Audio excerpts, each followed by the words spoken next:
y la PTU. Perfecto. Ok. Sí, ya me quedó clarísimo, creo que con eso lo aterrizamos ese tema. ¿Te parece bien, Fer? Por ahí una pregunta más adelante de los no deducibles. Creo que ya que estás explicando esta parte de los gastos no deducibles que se incluyen, sería bueno hablar de algunas otras fracciones del 32 que a veces no tomamos en cuenta, ¿no? ¿Te parece bien? Como marcas tú aquí el IDE, anticipo a proveedores, ¿por qué nos platicas un poquito de eso? Bueno, como lo acabamos de mencionar, para determinar la cuenta de utilidad fiscal neta del ejercicio, Sí. vamos a restarle al resultado fiscal las partidas no deducibles. Ok.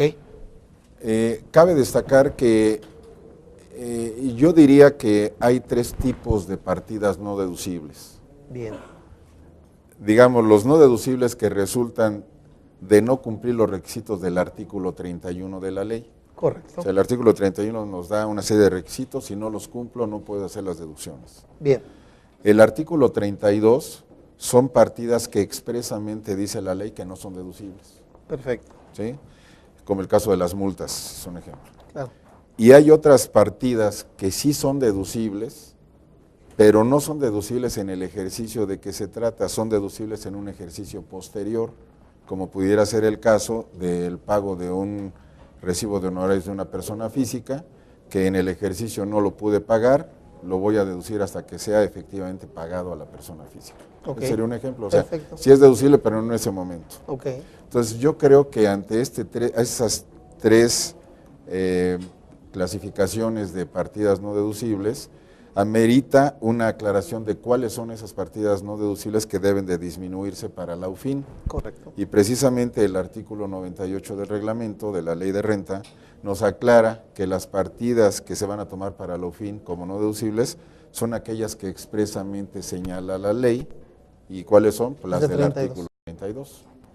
Sin embargo, en el artículo 32 hay algunas partidas que no tiene lógica que estén ahí o que deben estar ahí, pero no para la UFIN. Y hay otras partidas que están en el 32 y que sí son deducibles, pero en un ejercicio posterior, por eso nos aclara que no se deducen en el ejercicio en que se paguen. Entonces, ¿qué sucede? Si nosotros tomamos literalmente estas partidas no deducibles para determinar la UFIN y tomamos todas las del artículo 32 sin ver, pues vamos a reducir la UFIN en perjuicio del propio contribuyente. Claro. Entonces, por ejemplo, en la fracción primera del 32 nos dice, el impuesto sobre la renta pagado no es deducible, lo cual es lógico. Los pagos del impuesto a la, empresarial a la tasa única tampoco son deducibles. Y los pagos del impuesto a los depósitos en efectivo tampoco es deducible. Y el subsidio para el empleo, ¿no? Y también creo que así es. Ahí va también, ¿verdad? Sí. Lo que sucede es que sí tiene lógica que estos impuestos, o sea, no voy a tomar en cuenta estos pagos porque todos se van a acreditar contra el impuesto sobre la renta. Claro. Es parte del impuesto sobre la renta que es el objeto del impuesto. Sin embargo, para efectos de la CUFIN, vamos, no tiene sentido disminuir, o sea, cada vez que disminuya mi UFIN es en perjuicio del contribuyente. Sí. Entonces, si pago el impuesto sobre la renta, bueno, está como no deducible en la fracción 1, pero ya lo estoy reduciendo como parte de la fórmula. Digo, ahí es lógico que no lo debo de volver a tomar. No falta que me lo pongan doble, claro, ¿no? Entonces, el IETU pagado, imagínate ese. Los pagos de IETU finalmente van a formar parte del impuesto sobre la renta pagada. Claro. Porque acuérdate que los pagos de IETU primero se van contra el impuesto sobre la renta. Entonces, es lógico que no deba de tomar como no deducibles para la UFIN los pagos de IETU. Sin embargo, ni ley, ni reglamento, ni resolución miscelánea dan una salvedad para que los contribuyentes puedan no considerar estos conceptos. El impuesto a los depósitos en efectivo es un impuesto que recaudan las instituciones del sistema financiero y que finalmente se puede acreditar contra el impuesto sobre la renta. Entonces, el hecho de hacer esos pagos pues, tampoco tienen sentido que reduzcan la cuenta de UFIN de las empresas. Claro. Y considero que una que sí es verdaderamente grave es el de los anticipos a proveedores. Los anticipos a proveedores, recordemos que la ley del impuesto sobre la renta dice, cuando una empresa haga efectúe anticipos a los proveedores.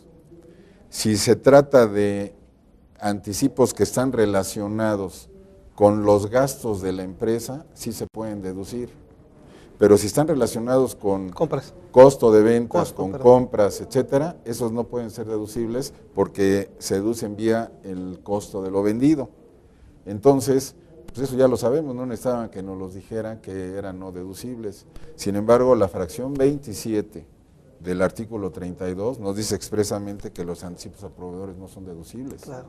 Entonces, cuando el artículo 88 al calcular la UFIN nos dice réstale al resultado fiscal todas las partidas no deducibles del 32, pues van incluidos los anticipos a proveedores.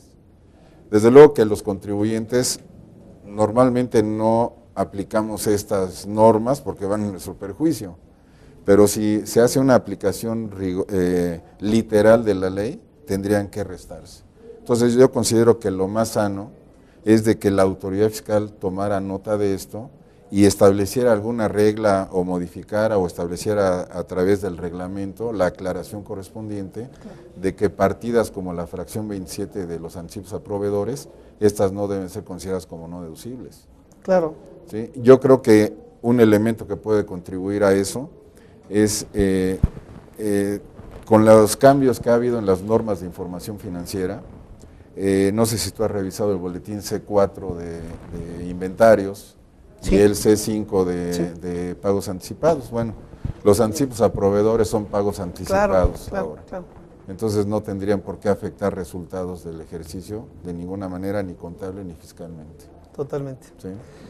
Fíjate que me parece muy interesante, muy pocos reparamos o reparan en este tema tan importante, porque como tú dices, una interpretación estricta de la norma, pues me los van a querer restar, pero mira, yo creo que también aquí coincido que debe de pronunciarse la autoridad nuevamente, pero no es que sea no deducible, sino que más bien va a ser deducido en el costo, ¿no? O sea, no nos pueden decir, digo, yo entiendo que una interpretación estricta es como tú dices, o sea, no tengo ninguna duda que lo que estás diciendo es correcto, pero digo, la autoridad debería de poner un poquito de empeño en estos casos.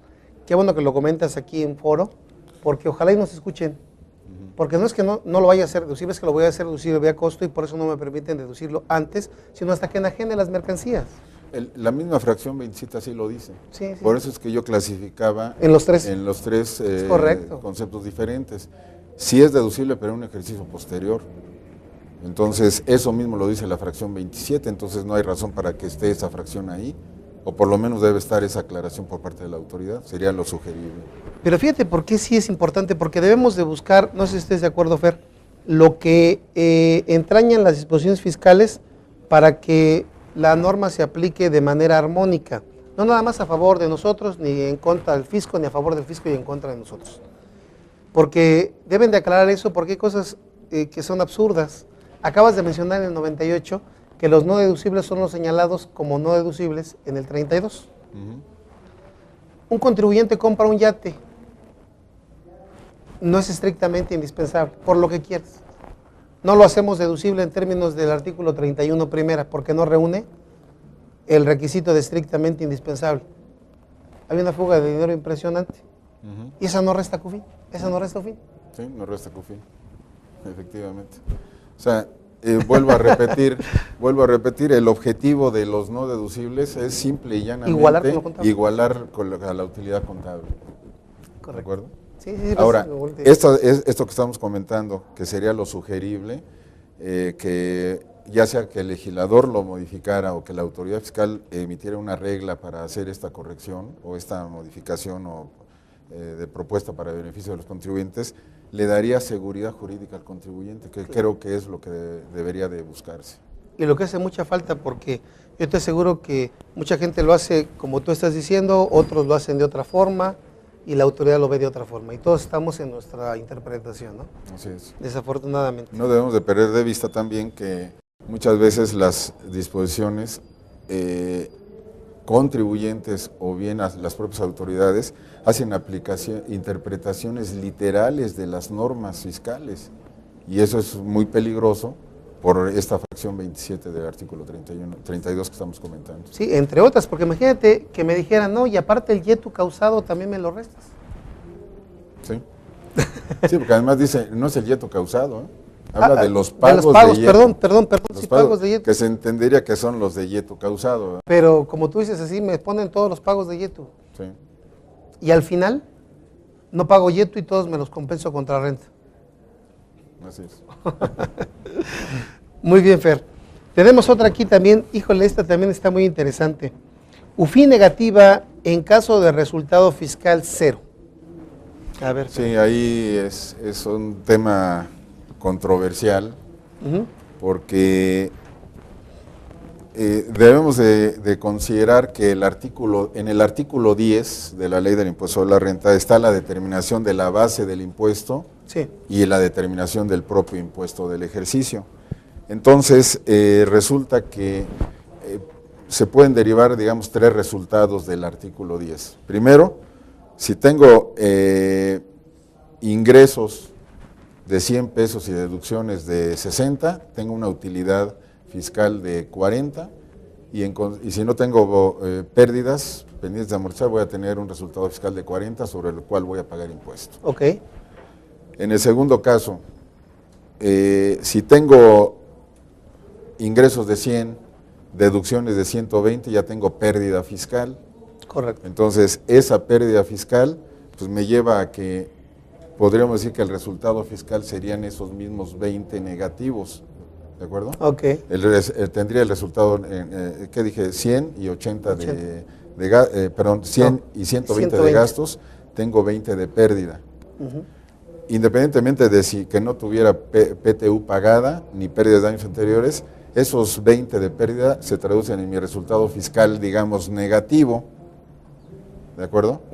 O puedo tener el caso donde tengo 100 de ingresos, 60 de gastos o deducciones, tengo 40 de utilidad, pero tengo pérdidas por amortizar de años anteriores por 200. En consecuencia, mi resultado fiscal es 0. ¿De acuerdo? Correcto. Entonces, no es lo mismo que tenga una pérdida fiscal que también se puede interpretar como resultado fiscal 0 o negativo. O que no hay. O que no hay resultado fiscal. Entonces, esta parte es importante porque la utilidad fiscal neta, o sea, la UFIN del ejercicio, parte del resultado fiscal. Claro. O sea, si tengo un resultado fiscal positivo, tengo un impuesto causado necesariamente y tengo los elementos para calcular la UFIN. Sin embargo, si tengo pérdida fiscal, voy a interpretar más bien que no tengo resultado fiscal positivo y en consecuencia no puedo calcular una UFIN negativa. Claro. ¿De acuerdo? Claro. Pero en el tercer caso, donde tengo mi ingreso de 100, costos y gastos o deducciones de 60, perdón, de 60 y tengo pérdidas de años anteriores de 200, y agarras 40. Tomo 40 de esas pérdidas, las amortizo y tengo un resultado 0. Entonces el problema es, ese 0 lo debo de tomar como resultado fiscal o lo debo de interpretar que no existe resultado fiscal en el ejercicio. Porque si no existe resultado fiscal en el ejercicio, no tengo por qué acudir al artículo 88 a calcular una UFIN, que seguramente me va a dar negativo si la tomara en cuenta, porque con los elementos de la UFIN, resultado fiscal, menos el ISR, menos los no deducibles, si no tengo resultado fiscal porque es 0, no hay problema. No hay impuesto, pero sí tengo no deducibles, el resultado de la UFIN sería una UFIN negativa por el importe de los no deducibles. Claro. Entonces, hay una corriente de pensamiento de contadores y de autoridades que para ellos el resultado fiscal 0 sí existe y en consecuencia es la base para determinar la UFIN. Y entonces llego a una UFIN negativa. Entonces de ahí surge esa controversia.